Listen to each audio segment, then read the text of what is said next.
Stop lying to yourself. Right now, in this very moment, you are exactly where your self-perception has placed you. The bank account you check with shame or pride, the opportunities you've missed or seized, the respect you command or lack, all of it is a perfect mirror reflecting back the image you hold of yourself in the deepest chambers of your mind. This is not philosophy.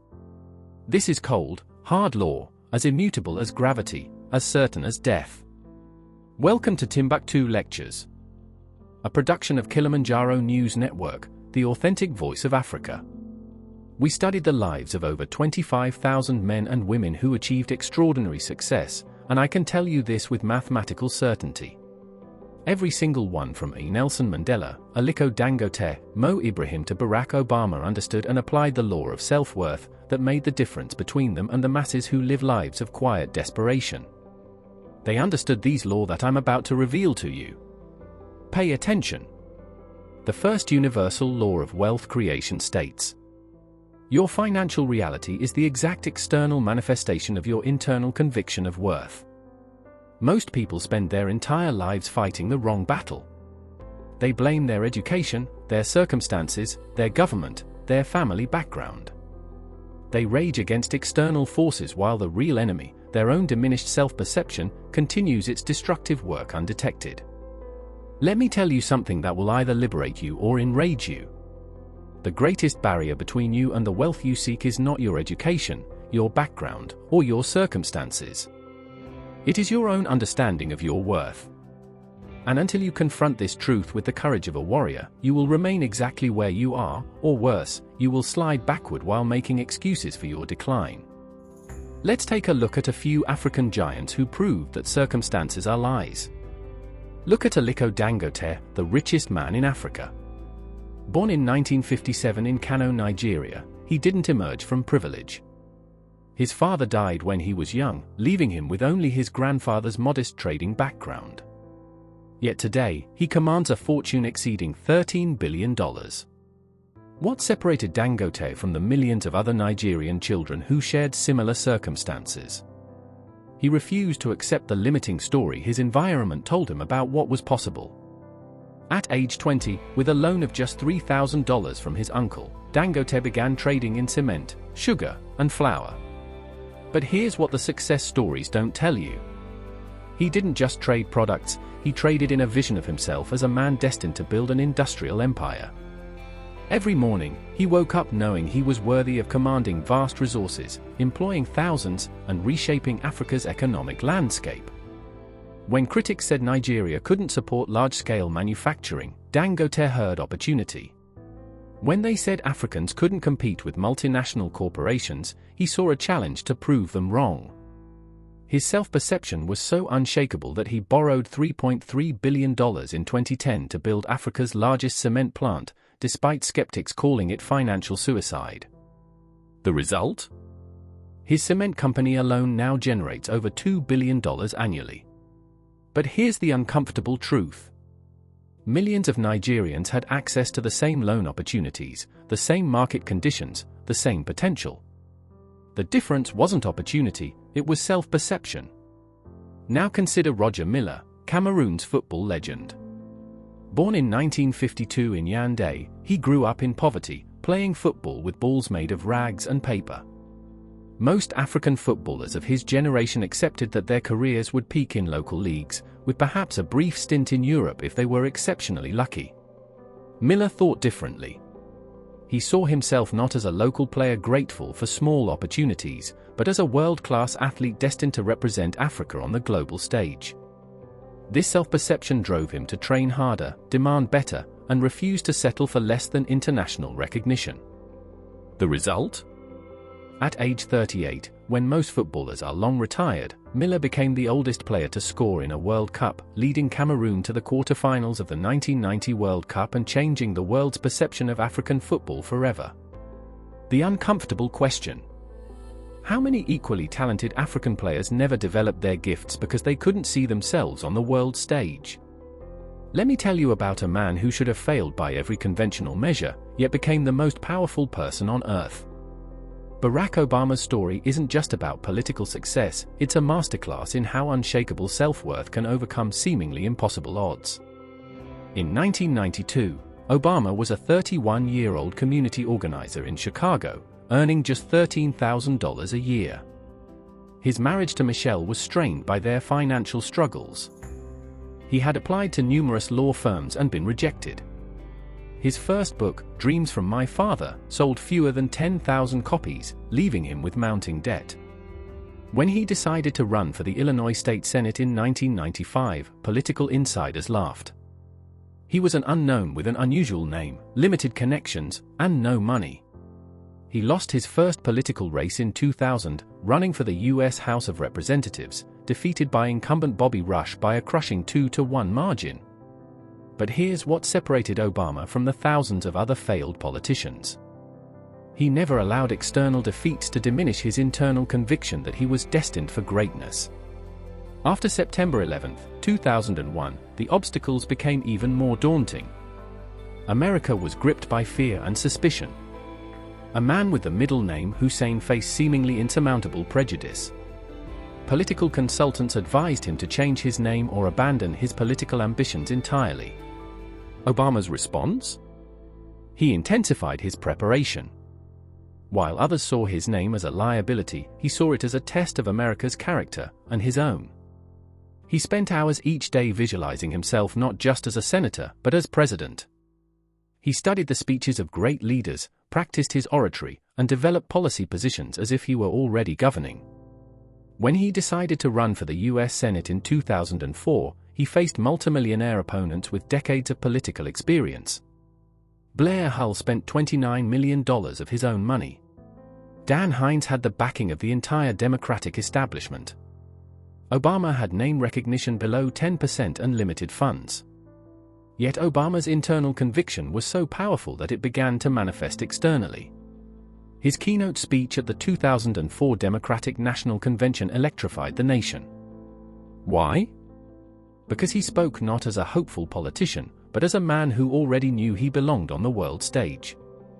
The result? He won the Senate race by the largest margin in Illinois history. For years later, he defeated Hillary Clinton, who had every institutional advantage for the Democratic nomination, then won the presidency against John McCain. The lesson? Obama's financial struggles, political defeats, and name-based prejudice were all external circumstances. His unshakable belief in his own worth and destiny was the internal force that ultimately reshaped reality itself. It doesn't matter what people think. What matters is how you see yourself and truly believe it. Nelson Mandela spent 27 years in prison, nearly 3 decades of his life stolen by an unjust system. By any rational measure, he should have emerged broken, bitter, and irrelevant. Instead, he became the most respected leader of the 20th century and transformed an entire nation. How is this possible? Because Mandela understood the most powerful secret of human achievement. External circumstances cannot touch your internal conviction unless you allow them to. During his imprisonment on Robben Island, while other prisoners despaired, Mandela maintained a daily routine that reflected his unshakable belief in his own destiny. He woke at 5 a.m. for exercise. He studied Afrikaans, the language of his oppressors, not to submit to them, but to better understand and ultimately defeat their system. He read philosophy, law, and history, preparing himself for the leadership role he knew awaited him. When prison guards tried to break him through hard labor, Mandela turned the limestone quarry into his university. When they attempted to isolate him, he built a network of influence that extended far beyond the prison walls. He refused to allow external limitations to diminish his internal conviction that he was destined to lead South Africa to freedom. The prison authorities noticed something disturbing. Instead of breaking Mandela, imprisonment seemed to be preparing him for something greater. His self-perception was so unshakable that other prisoners began to defer to his leadership. International pressure mounted not just for his release, but for his elevation to power. When Mandela walked out of prison in 1990, he didn't emerge as a former prisoner seeking revenge. He emerged as a president in waiting, ready to lead a nation. For years later, he was inaugurated as South Africa's first black president. Here is the uncomfortable truth for you to consider. Mandela's circumstances were far more limiting than yours will ever be. Yet his internal conviction was so powerful that it ultimately transformed not just his own life, but the destiny of an entire nation. Mo Ibrahim presents perhaps the most striking example of how self-perception creates wealth. Born in Sudan in 1946, he immigrated to Britain with nothing but a technical degree and an unshakable belief in his own capabilities. In the 1980s, while other African immigrants were grateful for any employment, Ibrahim saw himself as an entrepreneur destined to revolutionize telecommunications across Africa. When he founded Keltel in 1998, industry experts said he was delusional. The conventional wisdom was that Africans couldn't afford mobile phones and that the continent's infrastructure couldn't support modern telecommunications.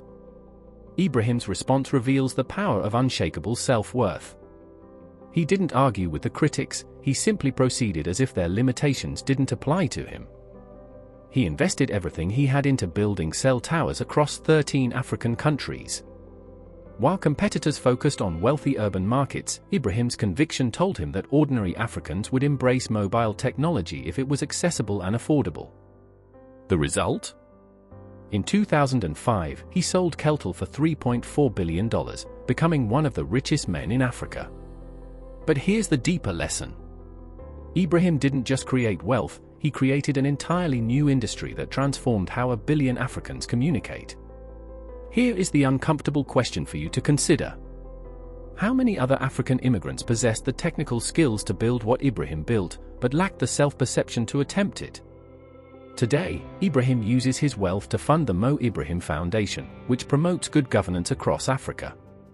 His annual prize of $5 million for exemplary African leadership is the world's largest award for achievement in governance.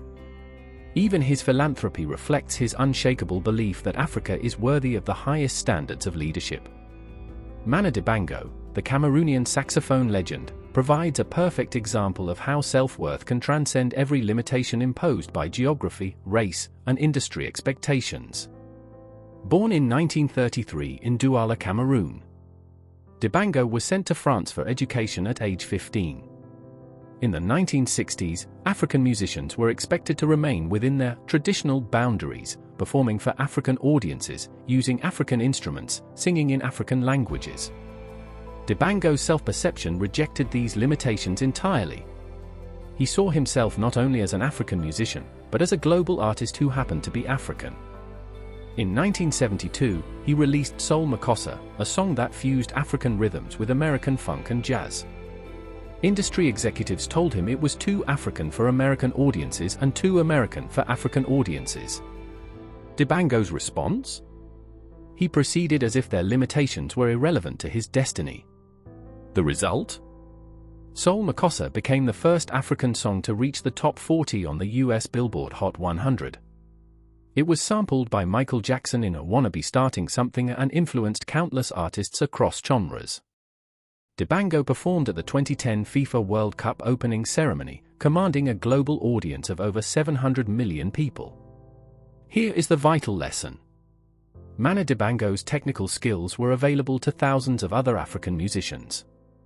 The difference was his refusal to accept the limitations that others accepted as natural law. You've just heard how the giants of Africa, men and women of flesh and blood, not myth, applied a single, unwavering law. The law of self-worth. They faced impossible odds. They had every reason to shrink. But they didn't. Why? Because they understood this truth. All achievement begins with how you see yourself. Not how the world sees you. Not what your bank account says. But what you accept as true in the secret chambers of your mind. This is not poetry. This is not motivation. This is law. Now, the question before you is simple. How can you do the same? I'll tell you. But I need your full attention. Because what you're about to hear is the foundation of everything. Every fortune. Every breakthrough. Every transformation. If you miss this, nothing else will matter. But if you grasp it, truly grasp it, the universe itself will begin to move in your favor. It has no other choice. That is the law. The 5 universal laws of self-worth and wealth creation. After studying the patterns of wealth creation across continents and cultures, 5 immutable laws emerge. Law number 1, the law of internal precedence. Your internal conviction of worth must precede external manifestation of wealth. This law states that you cannot attract or maintain wealth that exceeds your internal conviction of deserving it. Lottery winners who lose their fortunes within years demonstrate this law in reverse. Their sudden wealth exceeded their internal conviction, creating psychological tension that forced external reality to match internal belief. How do you apply this? Before pursuing any financial goal, you must first convince yourself, at the cellular level, that you are worthy of achieving it. This isn't positive thinking, it's psychological preparation for the responsibility that wealth brings. Law number 2, the law of persistent affirmation. Your self-perception is shaped by the messages you repeatedly accept as truth. Your subconscious mind cannot distinguish between actual experiences and vividly imagined ones. Every thought you think, every word you speak about yourself, every image you visualize becomes part of your self-perception. Most people unconsciously program themselves for limitation through negative self-talk and doubt-filled visualization. How do you apply this? You must become fanatically disciplined about the messages you allow into your mind. Replace doubt-filled thoughts with conviction-filled declarations. Replace scarcity-based visualizations with abundance-focused imagery. Law number 3, the law of aligned action. Your external actions must align with your internal conviction, or one will undermine the other. This law explains why affirmations alone are insufficient. If you declare yourself worthy of wealth while acting in ways that reflect scarcity, your actions will override your words. Your subconscious mind judges your true beliefs not by what you say, but by what you consistently do. How do you apply this? Every decision you make must reflect your conviction of worth. If you believe you deserve wealth, you must act with the discipline, focus, and long-term thinking that wealth requires. Law number 4, the law of value creation. Wealth flows to those who consistently create value for others. This law connects self-worth to service. You cannot maintain long-term wealth without providing long-term value. Your conviction of worth must be grounded in your ability to solve problems, meet needs, and improve lives. How do you apply this? Focus not on getting wealth, but on becoming the kind of person who naturally creates value. As your capacity to serve others grows, your financial returns will grow proportionally. Law number 5, the law of compound conviction. Small daily affirmations of your worth compound into unshakable belief. Just as compound interest transforms small investments into vast fortunes, consistent daily affirmations of your worth compound into unshakable self-belief. Most people underestimate the power of small and consistent actions over time. How do you apply this? Commit to daily practices that reinforce your conviction of worth. These might include morning affirmations, evening visualization, or simply making decisions throughout the day that honor your belief in your own value. Here is an uncomfortable truth about African potential for you to consider. Africa possesses 30% of the world's mineral resources, 60% of its arable land, and the youngest population of any continent. Yet it accounts for less than 3% of global GDP. This disparity isn't explained by lack of resources, education, or opportunity. It's explained by collective self-perception. The uncomfortable truth. Africa's economic position reflects how Africans see themselves, not how the world sees Africa. When Africans consistently expect less for themselves, accept lower standards, and believe that excellence is for others, these expectations become self-fulfilling prophecies. Conversely, when individuals like Dangote, Mandela, and Ibrahim refuse to accept these limitations, they create results that seem impossible to those trapped in limiting beliefs. This pattern isn't unique to Africa, it applies to every individual, community, and nation. Your economic position is always a reflection of your self-perception, not your circumstances. If you change the way you look at yourself, the way people look at you will change. This is law. Now I challenge you to commit to carry out the following daily practice of wealth consciousness. Knowing these laws is worthless without daily application. Here's how to implement wealth consciousness systematically. Morning conviction ritual, 10 minutes. Upon waking, Before checking your phone or engaging with the world, declare these truths aloud. I am worthy of great wealth because I create great value. I am valuable because I solve important problems. My contribution matters because I serve others excellently. I deserve abundance because I align myself with abundance. The world responds to my worth because I know my worth. Repeat each statement with conviction, not as mere words, but as fundamental truths about your identity. Evening visualization practice, 15 minutes. Before sleep, visualize your future self in vivid detail. See yourself commanding vast resources responsibly. Feel the satisfaction of providing value to thousands. Experience the respect that comes from proven capability. Sense the calm confidence of someone who knows their worth. Make these visualizations so vivid that your subconscious mind accepts them as previews of inevitable reality. Throughout each day, ask yourself, does this decision reflect my conviction that I am worthy of wealth, or does it reflect limitation and scarcity? Choose the option that aligns with your highest conviction of worth, even when it's more challenging in the short term. I will end with a challenge that will separate those who are serious about wealth from those who merely wish for it. For the next 30 days, act as if you already possess the wealth you seek to create. Not recklessly, but with the confidence, discipline, and long-term thinking that wealthy people demonstrate. Make decisions based on abundance, not scarcity. Invest in your development as if you're preparing to manage millions. Treat your time as if it's worth $1,000 per hour. Serve others as if their success directly determines your own. If you cannot maintain this mindset for 30 days, you're not ready for wealth. Your self-perception is still too small to contain the abundance you claim to want. But if you can sustain this conviction despite external circumstances, you will begin to notice something remarkable. The world will start responding to your new internal state. Opportunities will appear. Resources will become available. People will begin to treat you differently. This isn't magic, it's natural law. When you know your worth, wealth responds. Your moment of truth. Right now, you face a choice that will determine your financial destiny. You can continue living as you have, making the same excuses, accepting the same limitations, and getting the same results.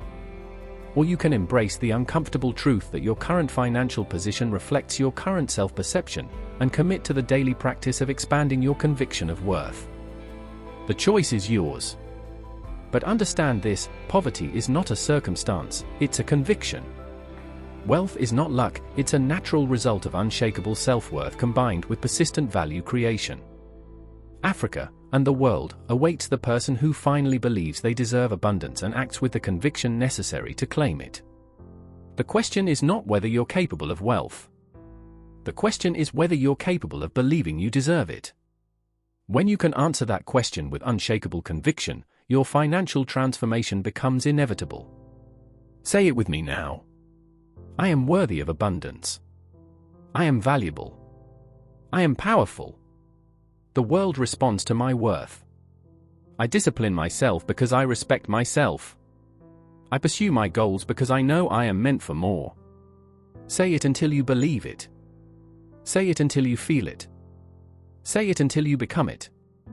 Because when you know your worth, the universe has no choice but to respond in kind. Congratulations for completing this lecture. This is it. This is your moment of reckoning. Not tomorrow. Not next week. Now. You've been handed the unfiltered truth. You have heard clearly that your financial reality has nothing to do with where you were born, what degree you hold, or how others see you. It is a reflection, a ruthless mirror, of how you see yourself.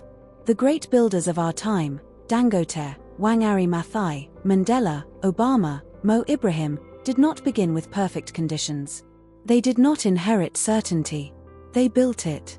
They possessed something greater than money, an unwavering belief in their self-worth. And that belief reshaped the world around them. Now comes the question that will haunt or elevate you. Will you do the same? This is not a challenge. It is an ultimatum. For the next 30 days, you will do the following. 1. Rewrite your self-perception. Declare aloud, every morning, I am worthy of wealth because I create value. My mind, my discipline, and my actions align with abundance. 2. Visualize nightly. See yourself closing deals, building, leading. Not someday, now. Feel it. Believe it. Become it. 3. Eradicate scarcity behavior. Stop whining but produce. Stop watching but build. Stop scrolling but invest in skill. 1 hour daily. 4. Adopt the wealth standard. Ask, what would a wealthy version of me do? Then act accordingly. No excuses. No seeking approval. No wasted motion. 5. Serve relentlessly. Money is the reward for solving pain. Find a problem. Fix it. Do something. Start small. Start today. Teach. Sell. Build. Move. Let this settle in. If you skip this, you've chosen poverty. Not by fate, not by injustice, but by refusing to believe you deserve more. If you commit fully, fiercely for 30 days, you will not be the same. You will think differently. Walk differently. Opportunities will move toward you. Not because of luck, but because of alignment. The universe does not reward hesitation. It rewards conviction. Do you have it? Mandela said, "It always seems impossible until it's done." Obama proved, your past is a shadow. Your belief is the light. Dangote said, "No one can stop a man with the right mindset." Understand this. Your financial destiny is not a lottery ticket, it is a decision. And you are making it, right now. So choose. Choose wealth. Choose discipline.